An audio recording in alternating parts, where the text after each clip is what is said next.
윗집이 이사 온 후 우리 집에는 지옥이 시작됐다. 일단 윗집 인간들 구성원은 엄마, 아빠, 초딩딸, 초딩아들 총 4가족이다. 난 살면서 층간소음이라는 걸 말만 들어봤지 겪어본 적이 없기 때문에 가끔 뉴스에서 층간소음으로 인해 살인사건까지 나는 걸 보면 도저히 이해하지 못했다. 층간소음의 첫 시작은 윗집이 이사 온 날이었다. 한밤중까지 가구 끄는 소리, 바퀴 굴러가는 소리가 계속 났지만 짐 정리하느라 그런가 보다 하고 이해했다. 그런데 이사 온 지 한참이 됐는데도 층간소음이 점점 더 심해지기 시작했다. 당시 나는 재수생이라 거의 집에서 공부했는데 아침부터 밤까지 너무너무 시끄러웠다. 그래서 엄마가 참으라고 말렸지만 윗집에 찾아갔다.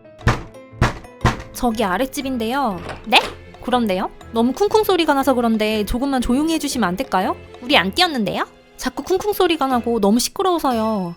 알았어요. 사과 한마디 없는 재수없는 말투였지만 그래도 얘기했으니 조용히 하겠거니 했다. 그런데 전혀 조용해지지가 않았다. 오히려 항의를 한 후에는 더 심해졌다. 그리고 윗집은 주말 부부였는데 주말에는 소음이 말도 못했다. 윗집 남자는 주말이면 아이들과 혼신을 다해 놀아주는 매우 가정적인 새끼로 집에서 레슬링, 술래잡기, 눈 감고 채기 등등을 하는 것으로 추정되는 소리가 났다. 게다가 아이들 뛰는 소리 못지않게 그 집 부부 발망치 소리는 상상을 초월했다. 처음에 윗집 남자 얼굴을 보기 전까지는 100kg이 넘는 거구인 줄 알았는데 사실 우리 아빠 못지않은 멸치였다. 소음이 얼마나 심했으면 우리 아랫집에서는 우리가 내는 발소리인 줄 알고 집에 찾아올 정도였다. 그래서 주말에도 도저히 집에서 쉴 수가 없었다. 에이씨, 도저히 못 참아.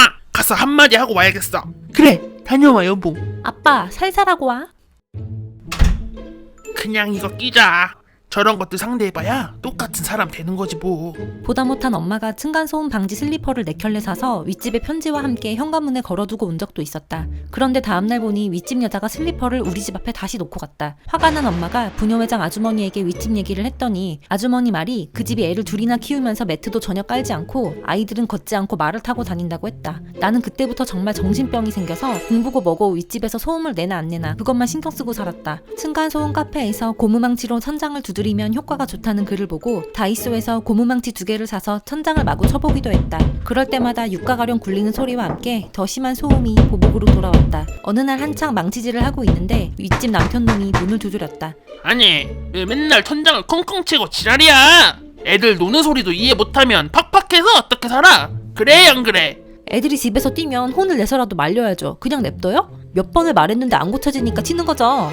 아, 그렇게 예민하면 단독주택 가서 사시던지. 니는 어릴 때 안 쪘어? 한 번만 더 망치로 두들기면 나 가만히 안 있어. 알았어? 거의 반 협박이었고 난 솔직히 좀 무서워졌다. 그래서 더 이상 고무망치 복수도 하지 못했다. 정말 법만 없으면 죽여버리고 싶다는 생각을 수도 없이 했다. 그렇게 몇 달이 더 지나고 우리 오빠가 전역을 해서 집에 백수로 있었다. 오빠가 휴가 나와서 층간소음을 들어본 적도 있었고 내가 얘기를 몇 번 해서 알고는 있었는데 복학할 때까지 매일 집에서 그 소리를 듣더니 반 미쳐가기 시작했다. 헬창에 다혈질인 오빠는 그때부터 나 대신 윗집에 가서 항의하고 전쟁을 치르기 시작했다. 항상 혼자서 싸우다가 전투력 있는 오빠가 아군이 되니 그렇게 든든할 수가 없었다. 어느 주말 밤 12시까지 역대급으로 쿵쿵대는 소리가 들렸다. 그래서 오빠가 항의하러 올라갔는데 윗집이 문도 열어주지 않고 적반하장으로 경찰까지 불렀다. 선생님, 아무리 화가 나셔도 이렇게 찾아와서 벨 누르시고 그러면 안 됩니다. 인터폰으로 해결을 하셔야 됩니다. 법적으로 어떻게 처벌 못합니까? 노상방뇨 이런 거 있잖아요. 왜? 고성방가 말씀이신가요?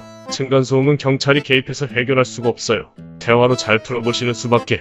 경찰관들이 출동해도 관련법이 없으니 해결해 주실 수가 없었다. 대화도 안 통하고 고무망치도 안 통하고 나는 전의를 상실한 채 하루하루 두근대는 심장을 부여잡고 살았다. 그런데 그때부터 오빠가 윗집 아이들 학교 가는 시간만 되면 나갔다 오기 시작했다.